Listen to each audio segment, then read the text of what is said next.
Is this the collapse of our civilization? Hello, this is Chris speaking. Wake up with a video about what is happening right now and here in this strange semi-illusion, collective mass madness. Is what we are witnessing just a medical, economical, or political crisis that will come to a natural end and then everything will go back to normal? Or is this the downfall of our so-called Western civilization, which has been so long announced by First Nation Americans, for example, or by Daniel Quinn, the author of Ishmael and the Story of B, two books that I can really recommend. Daniel Quinn said that our civilization has long passed the turning point. There is no status quo anymore to uphold. What we see now politically and economically is the old guard trying to uphold the status quo, not realizing that there is no status quo anymore. It's like a friend of mine called it the Humpty Dumpty phase. Humpty Dumpty will fall off the wall and he will break apart. And there's no one who can put him together again. So something is about to change, is already changing, will change. And all you can do is to choose on which side of the wall you will fall down. On the side of fear or on the side of consciousness and equilibrium and equanimity. I get so many calls and mails and WhatsApps and whatnot. People asking me, how are we supposed to deal with this crazy situation? What is happening? I made this video about 11 or 12 months ago, the pendulum, about this pendulum effect that Vadim Zeelands describes in his Transcending books. It's very good to get out of this duality, to not be for or against something, to not buy into the story. It's very compelling, but it's just a story. It's just another narrative that is concocted to keep you unconscious, to keep you in the prison of consciousness, of limited consciousness. In actual fact, all is well. But of course, who wants to live in a totalitarian system? Very few people, probably. Those who think they want to haven't done so yet. The German Chancellor said last year this is the biggest crisis since the Second World War. And she did not mean the plague. She meant politically. Politically, this is the biggest crisis of the last 75 years. Because the system is breaking down. And it's so very easy to see that this is not all that is happening. That this is just on the surface. This is just a smokescreen. But not in a conspiracy theory kind of way. In a conscious kind of way. In a Matrix or Plato cave analogy kind of way. It's easy to sit at home when you're comfy and all basic needs are taken care of and think high philosophical and spiritual thoughts and meditate surrounded by your wealth and freedom. It's much more difficult to do this in a 1984 or Walking Dead kind of context, where there's no security and no freedom and no liberty of opinion and speech. Those who dared 1.5 years ago said it will get worse first before it gets better. And this moment has arrived now. It's pretty bad. And very, very few spiritual teachers talk about it. Many, many of them are demonstrating their fear or their investment in the illusion. What is necessary from a spiritual point of view is to get out first. First, to get out or off the narrative. To find a neutral position that is not based on belief. Neither for or against it. Just to step out of it, to step next to it. Or in the Plato cave analogy, to get up from your chair and to walk to the back of the cave where the fire is. And to see that everything so far that you have seen were just shadows on a wall, projected by the fire. But even that is not enough. You have to leave the cave, go outside into the moonlight and later the sunlight and see the real source, the sun, the truth.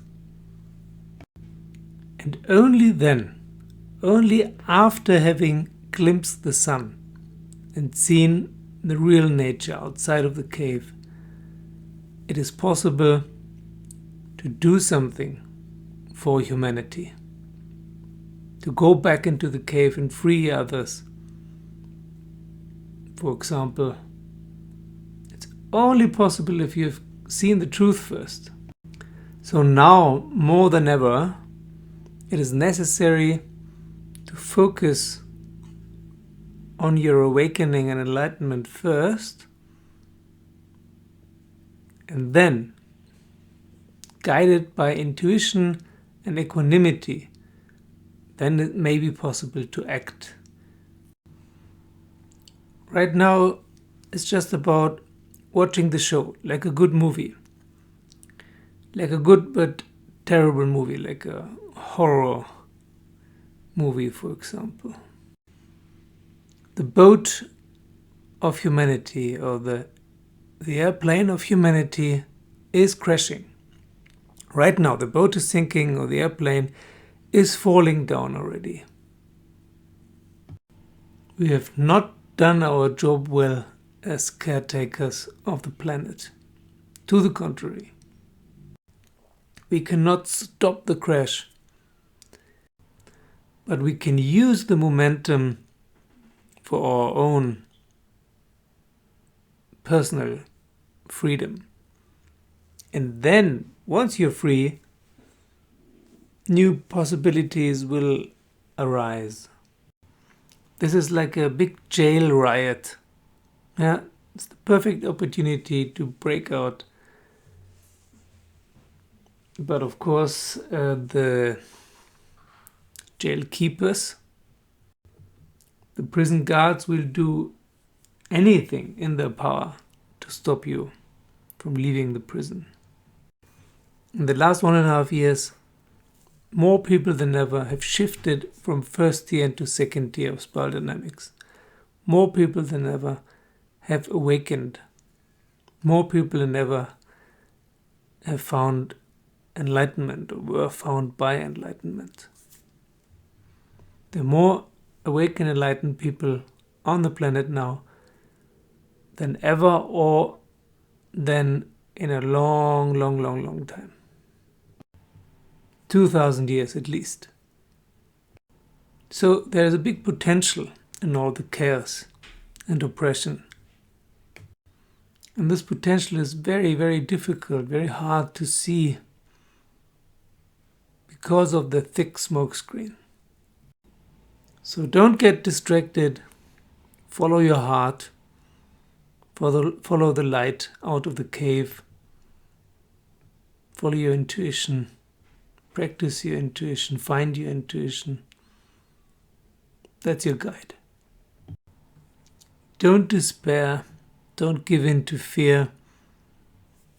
But try to find something that really has substance. And neglect everything that turns out it doesn't have substance. What's happening out there is not 100% illusion. The illusion is the perspective, the limited perspective, the narrow viewpoint. To focus on one tiny aspect of reality, that's the illusion. So defocus your view, your gaze, your perception. And once you're free from fear and compulsion, then suddenly things can become crystal clear and the drama drops away. It's like with news. News sell best if they are dramatic.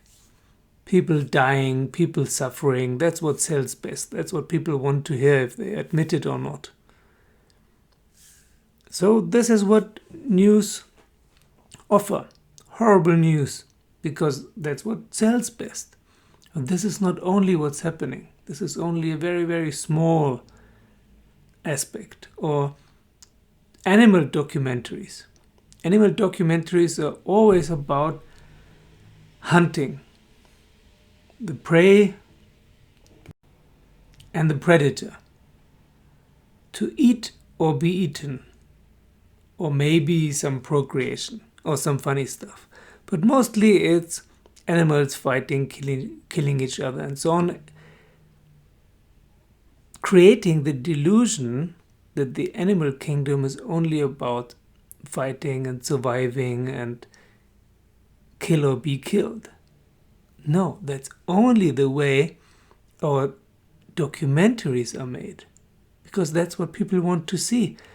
It would be totally boring to just film animals in their natural environment doing whatever they do.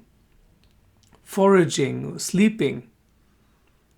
Totally boring. Nobody would watch these documentaries. But that would be the truth. Nature is pretty harmonious. Not only harmony, of course, animals die. But nature is pretty harmonious. The only disharmony and discord is brought into nature by our civilization, and not by humanity, by our civilization, by our belief that technology will save the day. It's not going to. Consciousness will save the day, not technology, not machines or electricity or computers or chemistry or physics. These are all tools to describe the smokescreen, not reality.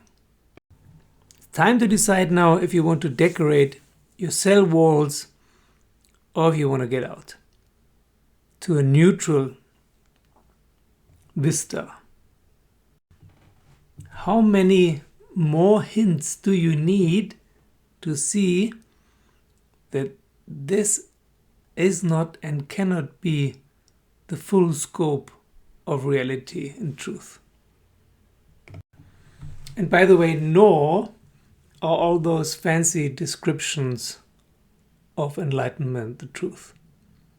Enlightenment is a stage of neutrality and equanimity, of leaving duality, of leaving the limitations of time and space and narrative. The drama stops, that's all.